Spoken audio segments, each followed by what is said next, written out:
Manchester City were made to work hard for their 3-2 win over Fulham in the Premier League. Related articles. Trending related articles. Manchester City boss Pep Guardiola is not often accused of making mistakes, but that charge could be leveled at him following Saturday's 3-2 win over Fulham, rolling his eyes and breathing a sigh of relief at full time told the whole story. On the surface, starting Rico Lewis, City's standout player this season, in a settled back four seemed like an entirely uncontroversial decision.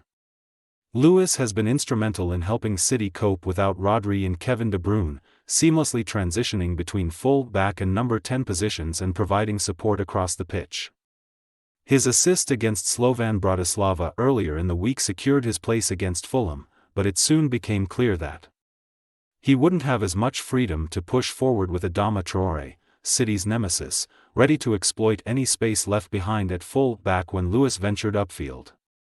Guardiola is well aware of the threat posed by Traoré, yet he chose to stick with Lewis instead of opting for Kyle Walker, a player with the experience, speed and strength better equipped to neutralize Traoré's threat. However, the decision to start Lewis, again, he has only missed one game this season, was a clear vote of confidence in the young player. Despite Lewis showing promise in attack, he struggled to contain Traoré in the first half. Traoré managed to break free from Lewis again, leading to Fulham's opening goal, exposing the limitations of using a right back as an additional attacker. City were fortunate to end the first half on equal terms. Guardiola held a final team talk before half-time, with Lewis remaining on the pitch.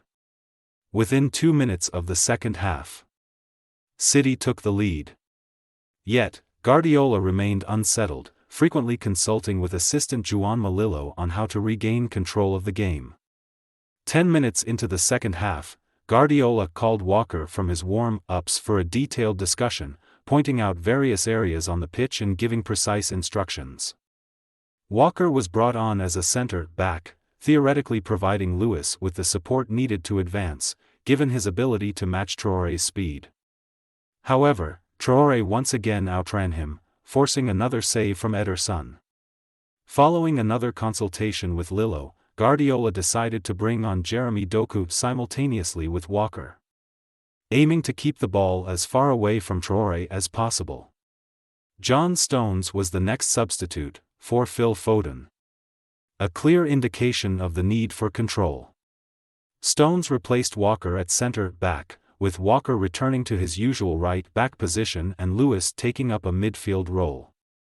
This was Plan C to counter Traoré, with Lewis still being the preferred choice despite an off day.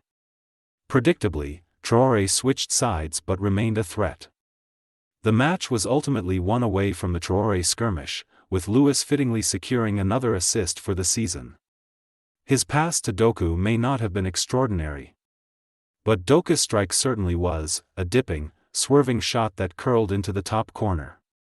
Guardiola's arms shot up in celebration before a feisty end of the match that saw both the City head coach and his goalkeeper booked for time wasting and complaining. However, his facial expression told a different tale.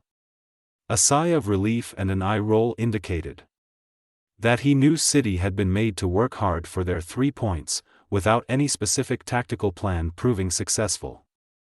Rodrigo Muniz's late consolation goal only emphasized that City struggled to handle Fulham throughout the game. As the final whistle blew, Guardiola immediately approached Marco Silva to offer some kind words before standing still for a moment on the pitch side. He then had a conversation with Traoré, both parting on good terms, before returning to Bernardo Silva for a longer chat. He was one of the last to head to the dressing room.